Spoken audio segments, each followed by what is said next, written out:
Prince Institute. Exercise 155. Sir Happy Singh. Ready? Start. Sir, in rising to speak on the demands for grants of the Ministry of Home Affairs, I would like to put things in context. Over these last few days, as we have been discussing ministry after ministry, one point has kept coming up again and again is that in line with the principles of federalism, a lot of funds from the national exchequer are now being directly transferred to the states.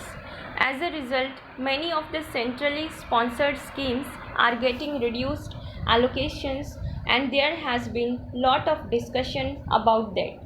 I would like to take a moment on that and explain that when it comes to the federal concept of fiscal devolution, the late Shri Biju Patnaik was one of the pioneering national leaders who demanded that. Sir, 25 years ago, he created a storm by using the phrase that time has come for states like Odisha to get fiscal independence. The Odisha Chief Minister Shri Naveen Patnaik has also had a consistent track record of asking for this kind of devolution, and the Prime Minister himself, when he was a Chief Minister and then even after taking office as Prime Minister, has espoused this cause. When it comes to the Department of Home Affairs, this is perhaps one area where we need to recognize that the Home Ministry in the central government has a special responsibility which in many cases cannot be devolved to the states, although law and order remains a state's responsibility. Let me put this in context. If we look at the funds allocated this year, whether you compare it with last year's budget estimate or last year's revised estimate, there has been a very significant increase, and this is something that needs to be commended. But I will come to the point of allocation to states and various programs where the center has a responsibility and it needs to continue to discharge its responsibility. If you look at the sums compared to the budget estimate of last year 2014-15, there has been almost a 4.8% increase. Now the budget estimate has gone up from rupees 74,000 crore to rupees 78,000 crore. Similarly, if you look at the revised estimate of last year, which is rupees 70,300 crore, there has been a significantly higher increase this year.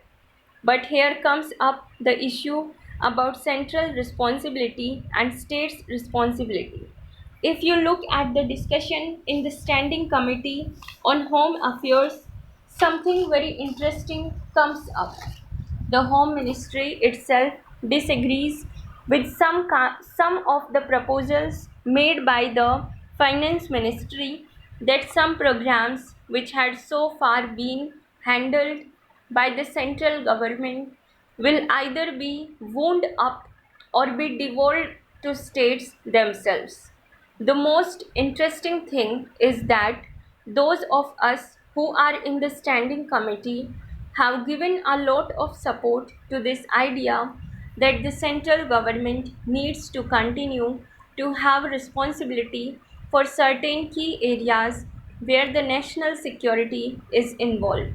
I will come to the specific areas in a minute. It is because of lack of time. Sir, I cannot speak comprehensively on the entire demands for grants. I would like to speak on three broad areas. The broad areas are left wing extremism, which affect a large part of our country, including states like mine, police modernization, and disaster management.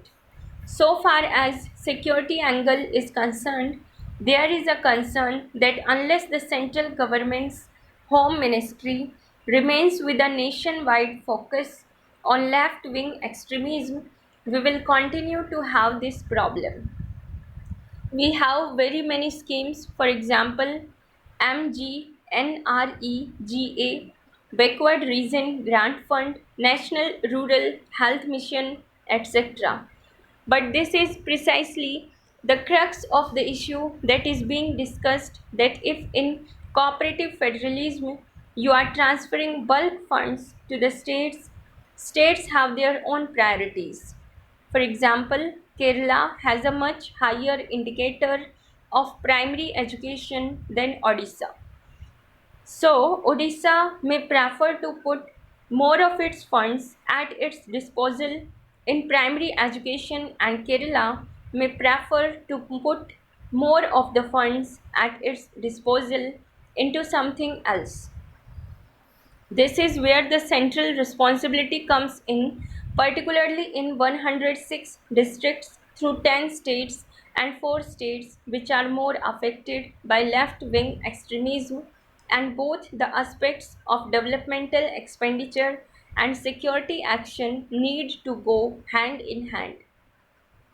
This is where the Home Ministry's hands cannot be tied and need to be given a much freer hand. To address the infrastructure deficiencies, the government is working on the Integrated Action Plan and the additional central assistance for left wing affected areas. The state governments are also availing some of these benefits, but this needs to be coordinated in a much better way. One of the successes has been the government's comprehensive surrender cum rehabilitation policies, which have been implemented not only at the national level but also at the state level in cooperation with the states like Odisha.